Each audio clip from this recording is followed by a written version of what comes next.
Oh, hey guys. Hey guys, it's Victor, gimmeabreakman, gimmeaflakeman channel here, talking today about the Sam Pepper scandal. If you don't know Sam Pepper, he's a guy. He was in a show called Big Brother. This stuff kind of bores me introducing people. He was in a TV show called Big Brother, which I think is stupid. 2010. And but if you're on the internet, you can't avoid him. He's everywhere. His videos are everywhere. They're all over the internet, not just YouTube. They're shared everywhere. I've seen many of his thumbnails, and I've often thought clickbait, and I avoid them. You know, two strangers undressing each other. I've never seen that video, but I'm aware of it. I know it has tons of views. So he put up a video. I think a day ago. So racist. And in the video, he pretends that his hands are in his front pockets. He makes a special outfit, so it looks like his hands are in his front pockets.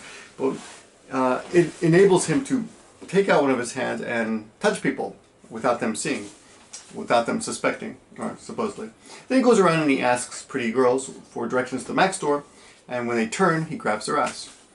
And then he laughs and says, ha ha ha. And of course, naturally, a lot of people were quite upset by this video, and it was downrated, thumbs down. All his buddies turned on him. Maybe I'm assuming now a lot of them knew what was going on. He's uninvited to VidCon and other YouTube conventions, and basically berated. You know, he was shunned by society as a whole. Everyone went crazy, and when things like that happen, and the first thing I thought, of course, was something's fishy here, because it's hard to believe that someone with 2 million subscribers would do something that's stupid to risk their YouTube channel. You don't need it, right? It's a lot of money this guy's making every month. Just for those of you who don't know, very roughly 1 million views on YouTube is very roughly $1,000 to $3,000. Okay, just in AdSense revenue. So I don't know how many video views this guy's getting, but obviously he can't risk. It's obviously millions a month. Anyway, somebody look it up. Look on socialblade.com. I didn't bother, but I guess we could do that while we're talking here. But anyway, the other thing. Then the second video came out. He made 3 videos. The second video came out, and in the second video, he reversed roles. He had a young lady going around. I think her name was Alana or something. And he had her going around grabbing guys' asses.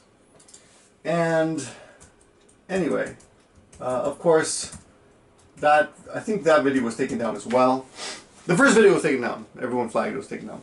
I think the second video may have been taken down too. Okay, he gets 10 million views a month. Yeah, 10.5 million views. So worst case scenario, $10,000 a month. So yeah, why would you risk that? You know. Anyway. So then in that video you can see the girl walking up to a guy, and before she even says where's the Apple Store, she's already turning to point, and then I thought, okay, this is fake. So this is fake. So yay, I'm smart. Yeah. But here's the thing. I called a couple friends and asked them what they thought, male friends, if a girl pinched their asses. And they thought nothing. They thought, oh, I wouldn't be bothered. I wouldn't be that bothered. So I think that's not really a clear example or a fair example of a different of sexual. You know, apparently, I'm sorry. The third video. I'm sorry. It's 4 in the morning. In the third video, he reveals that it was all a prank, and that we viewers were at the center of the prank. The unwitting viewers. And he wanted to see how we would react. So we were his guinea pigs. Okay. And this is actually I think the worst part of the video. He's like the boy who called wolf.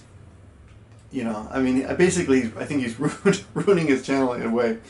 In that people get tired of that shit, you know.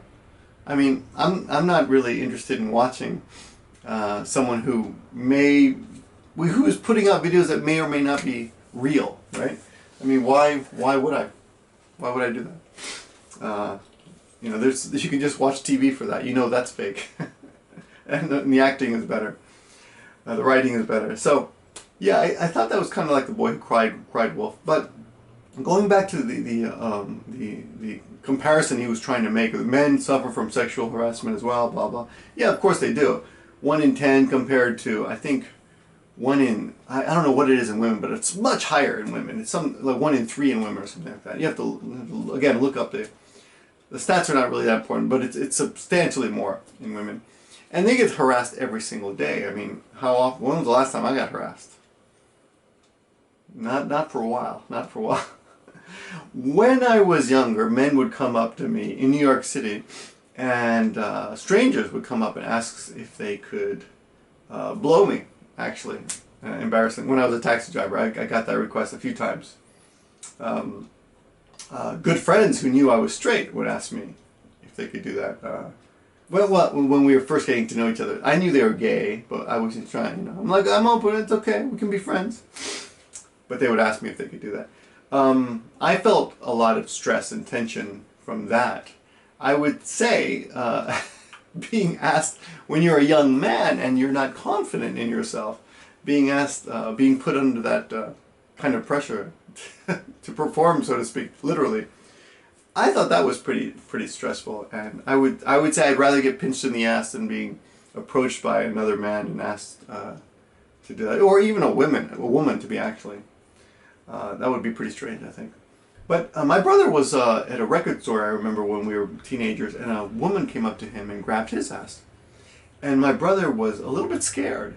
But the woman kind of smiled and laughed. And to be honest, I thought it was kind of cool, because she was really pretty. So, you know, it's hard. It's that whole sexual harassment thing. It all depends on who is being harassed, who is the harasser. It's so vague, you know. Of course, rape is not. I'm not talking about rape.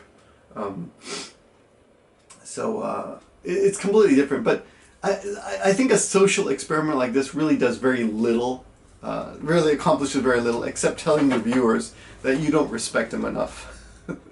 to just be honest with them and have a discussion. He could have done the whole thing in one video, and nobody would have felt like a chump, right? But he got everyone worked up. He had some of his friends publicly declaring that they want nothing to do with him. He had, I think, Hank Green uninvite him from VidCon. I would be surprised if Hank Green was in on this whole thing. Who knows? Anyway, what do you guys think about that? If you're a guy, don't you... Oh yeah, here's the thing. If you're a confident adult and someone sexually, well, okay, pinches your ass, I dare to say that that is not a big deal compared to real sexual harassment, which means putting someone in a very uncomfortable position, like in a work situation where your boss is sexually harassing you every single day or you know, constantly. And when you need the job, I mean, things like that, that's much worse. When some guy grabs your ass on the subway, that stuff happens, you know.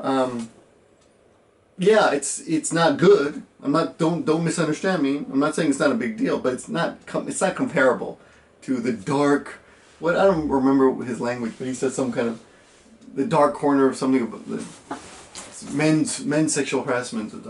Yeah, maybe. Okay, I suppose, yeah, 1 in 10, but pinching the ass is nothing like that. It's not a fair comparison, I think.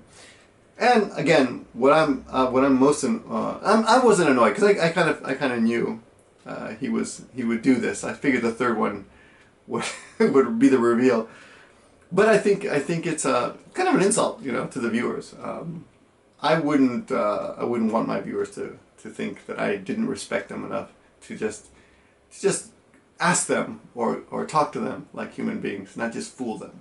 Anyway, let me know what you think. Thanks for watching, guys. I'm gonna go to bed. Good night.